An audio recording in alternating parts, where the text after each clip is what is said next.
कोई शराबी पैदा ही नहीं होगा बिहार में तो शराब बिकेगा और न पिया जाएगा। मतलब झोपड़ी में आग चिराग से लग गया। चाणक्य हैं कि नहीं चाणक्य, तो नीतीश कुमार हैं बिहार के। अरुण बाबू कहाँ अचानक हो गए? कहते हैं अरुण बाबू का विद्रोही तेवर रहता है, जिस कारण आज हम लोग भुगत रहे हैं। नमस्कार, मैं हूं विक्रमादित्य और आप देख रहे हैं बिहार लाइव 7।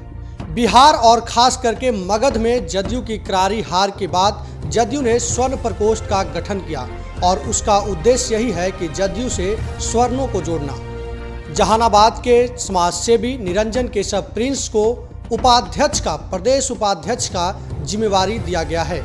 स्वर्ण प्रकोष्ठ को मजबूत किया जाए, जदयू पार्टी को मजबूत किया जाए, यही उद्देश्य बताया जा रहा है। हमारे साथ अभी बात करने के लिए मौजूद हैं निरंजन केशव प्रिंस। सर, स्वागत है आपका बिहार लाइव 7। जी, आपके सारे दर्शकों को प्रणाम।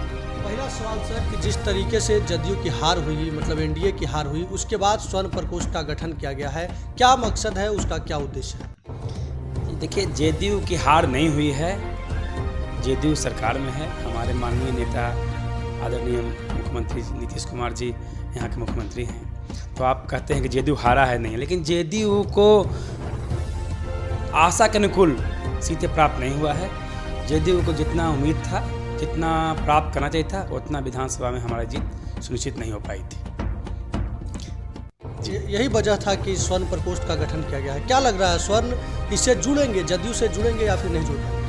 नीतीश कुमार जी ने जितना बिहार के लिए किया है वो शायद किसी मुख्यमंत्री ने नहीं किया था, या आगे करेंगे या नहीं करेंगे तो भविष्य में गर्त में है। लेकिन नीतीश कुमार जी कार्यों को हम शायद सभी जगह पहुंचा नहीं पाए, स्वर्णों के बीच में पहुंचा नहीं पाए। स्वर्ण में कुछ कन्फ्यूजन था, लोजप्पा ने ही कन्फ्यूजन पैदा किया था, जिसके कारण हम लोग आशा के अनुकूल सीट नहीं जीत पाए। जिस तरीके से आप लोग का सरकार चल रहा है, शराबबंदी को लेकर लगातार जो है, मतलब शराब कानून को लेकर विरोध झेलना पड़ता है। जहां विपक्ष विरोध करता है तो वहीं आपके गठबंधन में शामिल जीतनराम मांझी भी और उनके पार्टी हम पूरी तरह से विरोध करता है। मतलब हमेशा बयान देते रहते हैं। जीतनराम मांझी खुद कहते हैं कि यह गरीबों के विरोध में कानून बनाया गया है। क्या लगता है, ये गरीबों के हित का कानून है? मांझी जी पर मैं कुछ टिप्पणी नहीं कर रहा हूँ, लेकिन गरीब का कमाई 200 रुपये होता था और 150 रुपये खर्च करता था दारू में, और परिवार को मारपीट वगैरह करता था। क्योंकि बिना पैसा के घर में आएगा तो महिलाएं, बच्चे बेबस हो जाएंगे, भूखमरी की स्थिति आ जाएगी। तो उसी स्थिति को रोकने के लिए नीतीश कुमार जी ने एक कानून लाया, आज सख्ती से पालन करवा रहे हैं। अब रहा कि दारू बिक रहा है तो हत्या भी हो रहा है बिहार में, देश में, तो क्या हत्या कानून को बंद कर दिया जाए, हत्या अपराध नहीं माना जाए? तो ये तो कोई बात नहीं हुआ। दारू का कानून रहना चाहिए, जिससे बहुत घर में खुशहाली है। आज शराब अगर कुछ लोग पीते भी हैं तो लुका के, छिपा के पीते हैं। पहले गुंडागर्दी होता था, शराब पी के रोड पर मतलब गश्ती करते थे, गाली गलौज करते थे। ये स्थिति अभी नहीं है बिहार में। और धीरे धीरे जो जनरेशन को लत लग गया है शराब का, वो जनरेशन लुका छिपा के कहीं व्यवस्था करके महुआ कहुआ से दारू बना के पी ले रहा होगा। अगला जनरेशन जिसको लत लगेगा ही नहीं, वो शराब देखेगा नहीं कि शराब क्या चीज़ होता है, तो इसका भविष्य में लाभ मिलेगा, अगला जैसे हम लाभ मिलेगा। कोई शराबी पैदा ही नहीं होगा बिहार में तो शराब बिकेगा और न पिया जाएगा। मतलब ये जो है लंबे समय के लिए बदलाव देखा जा रहा है, भविष्य में इसका बहुत बड़ा बदलाव। देखिए, बिहार सरकार को बहुत नुकसान है शराब बंद कर देने से, वित्तीय क्षति है। शराब से बहुत सारा टैक्स था, 50% बिहार सरकार को आता था, लेकिन उन्होंने, नीतीश कुमार जी ने कभी मूल्यों को, आदर्श को के तहत राजनीति करते हैं, वो सेवा करते हैं, उनको लाभ हानि से मतलब नहीं है। जब उनको लगा कि यहाँ के महिलाएं, यहाँ का बच्चे शराब के चलते इनका भविष्य बर्बाद हो रहा है, उस शराबी माँ बाप के चलते, शराबी बाप के चलते मुख्य रूप से वो शिक्षा नहीं ले पा रहे हैं, भरण पोषण बढ़िया से नहीं हो पा रहा है, तो उन्होंने अपना नुकसान सह करके, बिहार का नुकसान सह करके, सारे गरीब इलाज को नहीं करना चाहिए था, लेकिन फिर भी किया जनता के हित के लिए, बिहार के भविष्य के लिए, और अच्छा कदम है, मैं स्वागत करता हूँ। नीतीश कुमार जब पिछली बार केंद्र में मंत्रिमंडल का विस्तार हो रहा था तो शामिल नहीं हुआ था, जदयू पार्टी शामिल नहीं हुई थी, और उसका तर्क यह था कि जदयू के कम से कम 2 मंत्री होने चाहिए। उसमें आरसीपी सिंह और ललन सिंह का नाम सामने आ रहा था। लेकिन जिस तरीके से इस बार मंत्रिमंडल का विस्तार हुआ और खुद आरसीपी सिंह जो है मंत्री बन गए, ललन सिंह मंत्री नहीं बन पाए, इस पर आपको क्या लगता है? जी, नीतीश जी का सोच था कि हम जिस वर्ग से हमारे 16 सांसद हैं तो उसके अनुसार से सत्ता में मुझे हिस्सेदारी मिले। जितना 17 सांसद बीजेपी के हैं उनके 4-5 मंत्री हैं, तो मेरे भी 4-5 मंत्री बनाए जाए, 2 नहीं, पिछड़ा वर्ग से बनाया जाए, कुशवाहा से बनाया जाए, स्वर्ण से बनाया जाए, सारी जातियों से, सारे धर्मों से ले करके बनाया जाए। लेकिन बीजेपी ऐसा नहीं चाहती थी। बीजेपी को खुद बहुमत है लोकसभा में, इसके अनुसार से उनको आवश्यकता नहीं है कि कोई हमारा समर्थन करे अथवा न करे, हमारी सरकार तो रहेगी। इस चलते उन्होंने सिंबॉलिक मंत्रिमंडल में स्थान जेडीयू को देना चाह रहा था 2019 में। तो हमारे नेता जो राष्ट्रीय अध्यक्ष भी थे आदरणीय नीतीश कुमार जी, उन्होंने बीजेपी का प्रस्ताव नहीं माना था। आज आरसीपी साहब हमारे राष्ट्रीय अध्यक्ष हैं, उनको बीजेपी ने समझा लिया, बुझा लिया और एक सीट पर मान गए। तो पार्टी का फैसला है, जो राष्ट्रीय अध्यक्ष ने फैसला लिया, तो उसमें मेरा जैसा छोटा कार्यकर्ता क्या बोल सकता है। मतलब गठबंधन धर्म को बीजेपी निभाई या फिर नहीं निभाई? जी नहीं, सत्ता में हिस्सेदारी उनको देना चाहिए था। जितने सांसद एनडीए के पास हैं उसमें 15% हमको ही मिलना चाहिए था। 15% हमारा 4 सांसद मंत्री बनना चाहिए था। हमारे जहानाबाद के सांसद सुदेश जी को मंत्री बनाना चाहिए था, ललन बाबू को बनाना जाना चाहिए था, संतोष कुशवाहा को बनाना जाना चाहिए था। ये सब नीतीश कुमार जी ने बेशक माना होगा, क्योंकि वो 4 से कम पर नहीं मानने वाले थे। इन आरसीपी साहब ने सिंगल प्रमाण लिया तो पार्टी का निर्णय हो गया। मैं उस निर्णय के अब साथ हूँ। राष्ट्रीय अध्यक्ष के इस निर्णय के बाद क्या जदयू पार्टी में टूट की कगार, जिस तरीके से कयास लगाया जा रहा है कि जदयू पार्टी में भी टूट हो सकती है, क्या आप लोगों को कुछ अंदरूनी जानकारी हो इस तरीके? जदयू आज तक टूटा ही नहीं है, न जदयू का कोई तोड़ ही नहीं सकता है। जब तक हमारे नेता नीतीश कुमार जी जिंदा हैं, पूरा आस्था है उनके प्रति, पूरे बिहार के वासियों का, पूरे बिहार के नेताओं का जो जदयू में हैं। जदयू के बाहर के लोग भी उनसे प्रभावित रहते हैं। जैसे आप लोग चिराग पासवान के घर को तोड़ दिए। अब आप चिराग जी की बात कर रहे हैं, तो चिराग जी ने खुद अपने मतलब झोपड़ी में आग चिराग से लग गया, उसको नीतीश कुमार जी ने ही तोड़ा है।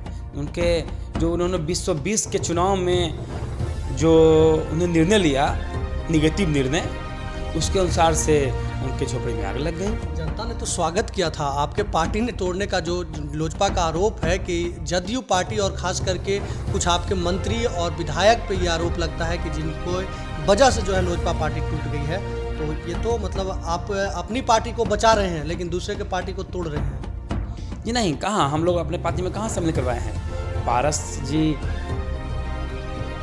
5 सांसद के साथ अलग गुट चला रहे हैं, चिराग जी अकेले सांसद रहकर अलग गुट चला रहे हैं, तो मेरी पार्टी का रोल उसमें कहाँ है। और मेरे पार्टी को आज जो डैमेज हुआ है उसके लिए चिराग पासवान जिम्मेदार हैं। चिराग जी ने ही ऐसा किया था, उन्होंने अपने जीतने के लिए चुनाव लड़ा ही नहीं, जेडीयू को हराने के लिए चुनाव लड़ा। बिहार में अभी भी जो राजनीति है, 2 ही राजनीति चल रहा है, एक एनडीए, एक महागठबंधन। ये 2 को छोड़ के तीसरा बक्सा में वोट नहीं है। तो चिराग जी ने तीसरा कोना लगाना चाहा और हमारे एनडीए के जो मतदाता हैं उसी जाति से, बिरादरी से, उसको सोच करके उसको हराने के लिए उन्होंने उम्मीदवार को दिया और 86 सीट हमको जीतते उसको 43 पर ला दिया। आधा सीट हमारा हराने का काम चिराग पासवान जी ने किया है। और रोपे क्या कहता है, रोपे पेड़ बबूर के तो आम कहाँ से होए। उन्होंने बबूर का पेड़ बोया, कांटा बोया दूसरे के राह में, तो खुद कांटा जल गड़ रहा है उनको। जहानाबाद के पूर्व सांसद अरुण कुमार को बिहार की राजनीति का चाणक्य कहा जाता है। उन पर कई उपलब्धियों के बारे में बताई जाती है। उपेंद्र कुशवाहा को मंत्री बनाना, कुछ लोग कहते हैं कि बिहार के मुख्यमंत्री नीतीश कुमार को पहली बार स्थापित करने में, मुख्यमंत्री बनाने में अरुण कुमार की बड़ी भूमिका थी। ऐसे में चिराग पासवान का हाथ थाम लिए हैं वो, जिस तरीके से चिराग पासवान आशीर्वाद लिए हैं पैर छूकर। तो क्या लगता है अरुण कुमार के आने से एक नई चंद्रगुप्त की स्थापना बिहार में हो सकती है? अरुण बाबू हमारे गार्जियन हैं, अभिभावक हैं, उन पर टिप्पणी करना तो जरूरी नहीं है, लेकिन आप जब पूछ रहे हैं तो मुझे कुछ बताना भी चाहिए। अरुण बाबू 2 बार सांसद रह चुके हैं, 2 बार एमएलसी रह चुके हैं, सफल राजनेता हैं। मैं तो साधारण सा कार्य करता हूँ। जहानाबाद के हैं अरुण बाबू और हमारे सुजातीय हुए, तो निश्चित रूप से हमारे गार्जियन अभिभावक हुए। वो जो भी आदेश हम जैसे वो करेंगे हमको मानना चाहिए। लेकिन चाणक्य हैं कि नहीं, चाणक्य तो नीतीश कुमार हैं बिहार के, अरुण बाबू कहाँ चाणक्य हो गए? ये तो आप गलत बात कहें। अरुण बाबू का विद्रोही तेवर रहता है, जिस कारण आज हम लोग भुगत रहे हैं। आज जहानाबाद में अगर एनडीए के में अरुण बाबू रहते तो यहाँ का सांसद चंद्रेश्वर चंद्रवंशी जी नहीं रहते, निश्चित रूप से अरुण कुमार रहते। लेकिन वो तो लड़ना जानते हैं, झगड़ना जानते हैं। व्यक्तिगत महत्वाकांक्षा के लिए उन्होंने जहानाबाद सीट को बलि दे दिया। मतलब वो अपना व्यक्तिगत जो है लाभ चाहते हैं। व्यक्तिगत लाभ चाहते हैं। राजनीतिक कोई आदमी रहता है तो राजनीतिक पोस्ट चाहेगा ही। व्यक्तिगत लाभ हानि की बात नहीं है, मतलब एडजस्ट नहीं कर पाते हैं कहीं भी। ऐसा कोई पार्टी बिहार में नहीं है जो जहाँ नहीं गए हैं। लोजपा में पहले भी रह चुके हैं, तो लोजपा पक्का हो गया था। अरुण बाबू जब लोजपा में थे तो लोजपा रामविलास जी की पार्टी थी, और रामविलास जी के बनाए हुए मतदाता, उनके जोड़े हुए लोग ही आज लोजपा के आज भी रीढ़ हैं। लेकिन जब रामविलास जी ही नहीं रहे तो लोजपा कहाँ रहेगी, और लोजपा ही नहीं रहेगी तो अरुण बाबू क्या कर देंगे? मतलब अब जो है अरुण कुमार की भूमिका चाणक्य की नहीं हो सकती है। मतलब वो चंद्रगुप्त के रूप में चिराग पासवान को स्थापित नहीं कर सकते हैं, बल्कि वो खुद एक, मतलब आपके कहने के अनुसार वो खुद एक लोजपा के कार्यकर्ता नेता बन के सिमट जाएंगे। सुनिए, चिराग चंद्रगुप्त कैसे हो सकते? चंद्रगुप्त गरीब घर का लड़का था, जिसको चाणक्य ने तरासा, अब बड़ा बनाया। ये एसी में रहने वाले हैं चिराग पासवान, इनसे राजनीति संभव नहीं है। ये राज्यसभा जा सकते हैं किसी की उदारता से, हमारे मोदी जी प्रधानमंत्री की उदारता से, या लालू जी की कृपा से। रामविलास जी भी गए थे एक बार, जब सारे सीट हार गए थे, लालू जी ने उनको राज्यसभा भेजा था। लेकिन रामविलास पासवान जी जमीन के नेता थे, गरीब घर के थे, उन्होंने संघर्ष किया था, तो उन्होंने पार्टी की स्थापना की थी। जब रामविलास जी को परिवारवाद का भी लगता है तो वो अपने भाई को बढ़ाए, दो भाई को, रामचंद्र पासवान जी को, पारस जी को, फिर बेटा को भी बढ़ाए। लेकिन बेटा ने गरीबी देखा ही नहीं। दिल्ली में रह करके बिहार की राजनीति नहीं हो सकता है, और बिहार में आशीर्वाद यात्रा करने आए हैं, तो आशीर्वाद की जरूरत उनको है ही। 7 सांसद की पार्टी से 1 सांसद की पार्टी हो गया, 1 विधायक नहीं है उनके पास, तो उनको आशीर्वाद लेने की जरूरत है। लेकिन आशीर्वाद से वोट नहीं मिलेगा। वोट नीतीश कुमार के पास है और लालू प्रसाद जी के पास है, बीजेपी के पास है, और वोट बिहार में चौथा जगह नहीं है। चिराग पासवान का कहना है कि हम जो है शेर के बेटा हैं, और चिराग पासवान को मौसम वैज्ञानिक भी कहा जाता है। मतलब आज भी उनको मौसम वैज्ञानिक के रूप में स्वर्ग जाने के बाद भी लोग याद करते हैं। लोग कहते हैं कि मौसम वैज्ञानिक के रूप में कोई बिहार में स्थापित या देश में स्थापित हो पाए तो वो रामविलास पासवान थे, जो कि सत्ता के नज़दीक एकदम 50 साल तक के रहे। तो फिर आपको क्या ऐसा लगता है कि चिराग पासवान भी अपने पिता के पद चिन्हों पर चल के वो भी कुछ नया करने की सोच रहे हों? जैसे आप कह रहे थे कि जदयू का विरोध किया, और विरोध इतना सफल रहा कि आप लोग नंबर 3 की पार्टी बन गए बिहार में। तो फिर हो सकता है कोई बड़ा विकल्प, कोई बड़ा मौसम वैज्ञानिक के पुत्र होने के नाते कुछ बड़ी चीज़ देख रहे हों? जी, इंडिया में लोकतंत्र है और जनता मालिक है। मौसम वैज्ञानिक का बेटा मौसम वैज्ञानिक होगा, ये हो ही नहीं सकता है। जो पढ़ेगा वही सफल होगा, जो संघर्ष करेगा वही नेता बनेगा। बेटा राजतंत्र समाप्त कर दिया गया है लोकतंत्र में। अगर राजा का बेटा राजा होता तो तिवारी महाराज, हथुआ महाराज यही राजा रहते। लालू प्रसाद मुख्यमंत्री नहीं बनते यहाँ के, नीतीश कुमार यहाँ के 20 साल से शासन नहीं करते। ये चलते जनता मालिक है। मौसम वैज्ञानिक बेटा मौसम वैज्ञानिक नहीं बनेगा, प्रधानमंत्री बेटा प्रधानमंत्री नहीं बनेगा। जो संघर्ष करेगा, जो जनता के लिए काम करेगा, वही कुर्सी पर बैठेगा। मोदी जी हमारे उदाहरण है, देवगौड़ा जी उदाहरण है, गुजराल उदाहरण है। नेहरू गांधी परिवार में चलता था कि जो मालिक का बेटा मालिक बनेगा, अब वो खत्म हो गया है। इस चलते अब मालिक का बेटा मालिक नहीं बनेगा, फिर कोई गरीब का बेटा ही फिर मालिक बनेगा। आखिरी सवाल निरंजन जी, जिस तरीके से अभी भी आपका समाज सेवा में काम चल रहा है, सैनिटाइजेशन का काम चुनाव के बाद चल रहा था, जहानाबाद के तमाम गांव का आप सैनिटाइजेशन कर रहे थे, घर घर तक के पहुंच रहे थे कि लोगों को सैनिटाइज किया जाए। जब चुनाव नहीं है, क्यास पहले यह लगाया जा रहा था कि आप चुनाव लड़ना चाह रहे हैं, राजनीति में हैं, इसलिए ये सब कर रहे हैं, लेकिन चुनाव अब अगले 4 साल तक नहीं है, लेकिन फिर भी आपका समाज सेवा का काम चल रहा है। इसके पीछे क्या वजह माना जाए?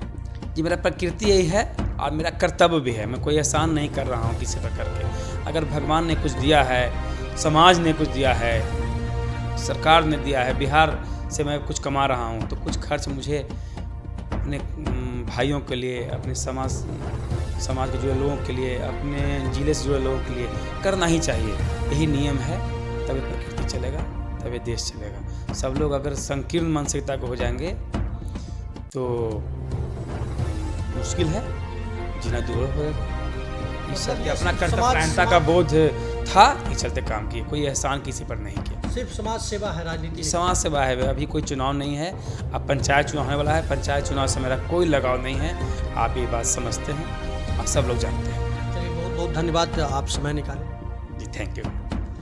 तो ये हमारे साथ निरंजन केशव प्रिंस थे। आपको बता दें कि निरंजन केशव प्रिंस जहानाबाद में लगातार सैनिटाइजेशन का काम कर रहे थे और अब इन्हें बड़ी जिम्मेदारी दी गई है। स्वर्ण प्रकोष्ठ के प्रदेश उपाध्यक्ष बनाया जाना कहीं न कहीं नीतीश कुमार और जदयू पार्टी में विश्वास और भरोसे का पद है। जहानाबाद के राष्ट्रीय अध्यक्ष और जहानाबाद के ही उपाध्यक्ष बना दिया जाना, यह भी एक बड़ा सवाल के घेरे में आता है कि आखिर जदयू पार्टी को ऐसा क्या दिखा जिसके वजह से जहानाबाद के ही स्वर्ण प्रकोष्ठ में 2 बड़ी जिम्मेदारी दी गई है। मतलब यह साफ निकलता है कि जहानाबाद के भूमिहारों की नाराजगी जदयू पार्टी और नीतीश कुमार तक जरूर पहुंच गई थी। अब देखना होगा कि आगे क्या होता है, किस तरीके से राजनीति करवट लेती है। निरंजन केशव प्रिंस ने जहानाबाद के पूर्व सांसद और बिहार के चाणक्य के रूप में स्थापित रहने वाले अरुण कुमार पर कमेंट करने से बचते रहे, लेकिन इन्होंने भी कहा कि बिहार के वो चाणक्य नहीं हो सकते हैं।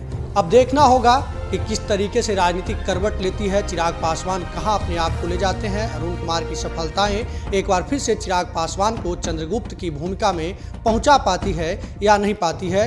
जदयू पार्टी की अंतर्कलह पर भी इनका साफ कहना था कि जदयू पार्टी टूटने वाली पार्टी नहीं है, बल्कि जदयू पार्टी खुद दूसरे की पार्टी तोड़कर लेकर आने वाली है। यह आरोप मेरा है, क्योंकि यह आरोप जो है लोजपा के तमाम कार्यकर्ता लगा रहे हैं।